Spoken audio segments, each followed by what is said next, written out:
सुदामा जी को दरिद्रता का योग था। ऐसी दरिद्रता कई कई दिन तक भिक्षा नहीं मिलती थी। ये जितने भी चरित्र हमारे लिए उदाहरण है।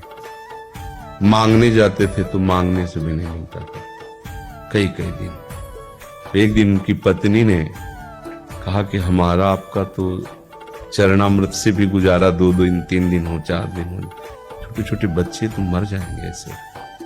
कुछ तो उनका श्री कृष्ण के सिवा हमारा कोई नहीं, अब हम क्या कर सकते हैं। प्रारब्ध जब बिगड़ता है ना वो कोई सफलता नहीं होने देता। तो एक दिन श्री रुक्मिणी जी प्रसाद ठाकुर जी को भोग पा रही थी तो वैसे रोक दिया, उदास हो गए। तो उनका प्रभु ऐसी स्थिति हमने जब जब आपकी देखी तो किसी भक्त को जब कष्ट होता है तब आपको ऐसे देखा है। कौन सा भक्त है और क्या कष्ट है। का एक सुदामा नाम के हमारे मित्र हैं, कई दिन से भोजन भी उनको, प्रभु आपके मित्र और मैं आपकी दासी महालक्ष्मी का अवतार रखूं, आप हुक्म कीजिए। लोक लोक की संपत्ति वहां, बोले उसको चाह नहीं है, हमारे मित्र को चाह नहीं है और चाह ना होने पर हम विवश हैं। अगर वो चाह कर ले तो सारी व्यवस्था हो जाए। बोले पैदा करो जाके चाह। बोले उनके हृदय में तो नहीं पैदा कर सकते, हम भी, क्योंकि जिस हृदय में भगवान का आश्रय और निरंतर चिंतन है वहां माया की चाह नहीं होती। बोले उनकी पत्नी के हृदय में, बोले प्रयास करते हैं जाके। भगवान संत वेश में गए, भिक्षाम दे निकले। अतिथि का सत्कार करना गृहस्थ का धर्म होता है।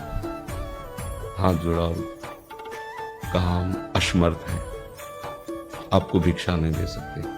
क्यों? बोले हम अपवित्र हैं, हमारे ऊपर सूतक लगा हुआ है। किस बात का सूतक? हमने एक पुत्र जन्मा है। तो ठीक है हम 10-12 दिन बाद आ जाएंगे। बोले नहीं, आजीवन अपवित्र रहेंगे। वैसा कौन सा? बोले दरिद्रता रूपी। विद्वान की पत्नी है तो ऐसे उनका दरिद्रता रूपी पुत्र का जन्म, अर्थात सीधे कि मैं नहीं दे सकती या देने योग्य नहीं, ऐसा न कहीं उनका मैं अपवित्र हूं। पूरा दरिद्र कैसे हो सकती हो? जिनके पति के मित्र द्वारिकाधीश भगवान श्री कृष्ण है, वो दरिद्र कैसे हो सकता है? एक बार कहो ना अपने पति से। चले गए।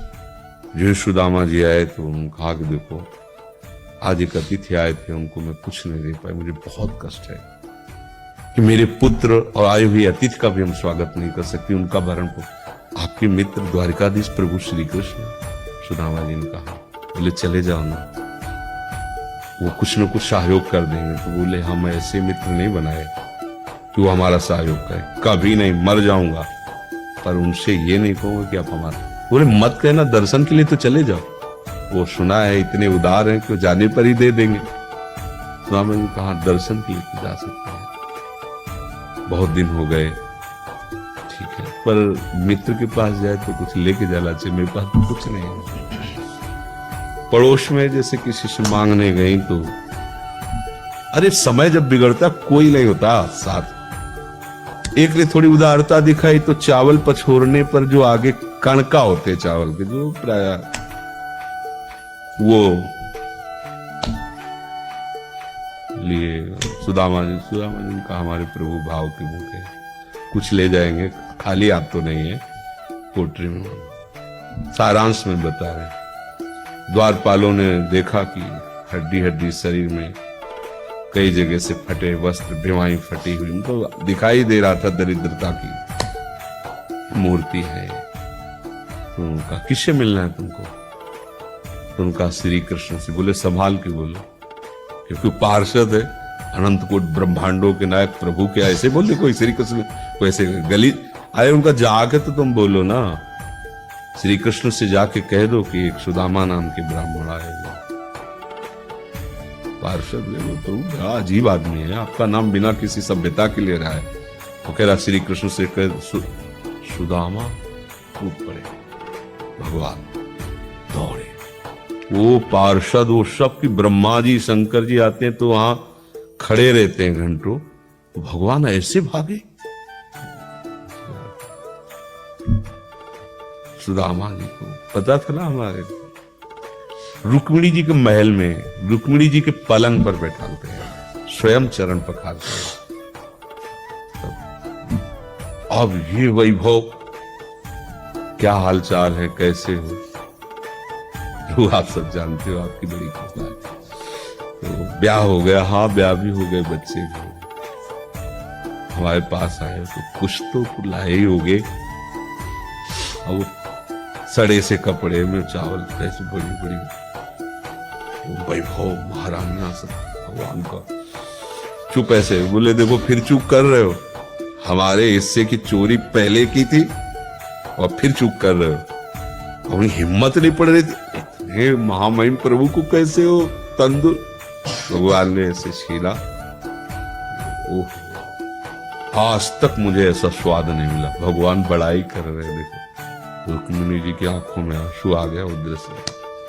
भगवान पकड़ लिया हाथ, बस प्रभु हम आपके सिवा नहीं रह सकती। और भगवान को सुदामा जी का स्वागत सम्मान, अच्छे कपड़े पहनाए। जब चलने लगे ना तो भगवान की तरफ वो देखते, मतलब कामना नहीं पर कि देखा पत्नी कह रही थी जाओगे कुछ न कुछ, चले प्रभु, हाँ ठीक, घर से चले गए, हाथ भी खाली। प्रभु ने कहा देखो ये कपड़े जो है ना महंगे हैं, रास्ते में तुम्हें चोर बदमाश तुम अपनी पोशाक पहने, इनको उतार दो, मुझे बड़ी कृपा। कपड़े भी उतार और रास्ते में सोचे देखो निगेटिवली सोच रहे, मेरे श्री कृष्ण मुझे कितना प्यार करते हैं। उन्होंने इसीलिए नहीं दिया कि दरिद्र कहीं संपत्ति पाकर मतवाला होकर मुझे भूल न जाए, मुझे कितना प्यार करते हैं। प्रभु के प्यार में मगन होकर सुदामा पूरी खड़ी जैसे द्वारिका। उनको भ्रम हुआ कि मुझे लगता है चलते चलते मैं पुनः द्वारिका आ गया। तो वहां पूछ रहे हैं कि भगवान के पास विधाता है, उनका प्रभु ये तो गलत हो गया, इनके भाग्य में हमने लिखा था 6 श्री, ऐश्वर्य का नाश, जीवन में नहीं ऐश्वर्य, 6 श्री। भगवान ने उसका उल्टा कर दिया यक्ष श्री। जैसे कुबेर का अथाह धन का खजाना, त्रिभुवन का खजाना वही है कुबेर के पास, जैसे कुबेर का खजाना यक्ष श्री। तो कहा प्रभु, तो उनका इन्होंने एक पुण्य किया है, अनंत ब्रह्मांडों के समस्त जीवों को तृप्त कर दिया है। प्रभु खुद को खाने को नहीं तृप्त, बोले मेरे रोम रोम में करोड़ करोड़ ब्रह्मांड वास करते हैं और इनके तंदुलों से मैं तृप्त हो गया। अनंत ब्रह्मांडों का भंडारा हो गया, उसका जो पुण्य होता है लिख दो इनके भाग्य में। अब किसी की चलेगी प्रभु के आगे। तो एकमात्र प्रारब्ध को मिटाने वाले भगवान है, कर तुम अकर तुम अन्यथा कर तुम। आप भगवान की शरण होकर उनका नाम जप कीजिए और उनसे प्रार्थना कीजिए कि आपको उचित लगे तो समस्या का समाधान कर दीजिए, नहीं तो मुझे समस्या से लड़ने का बल और विवेक दीजिए, बात बन जाएगी।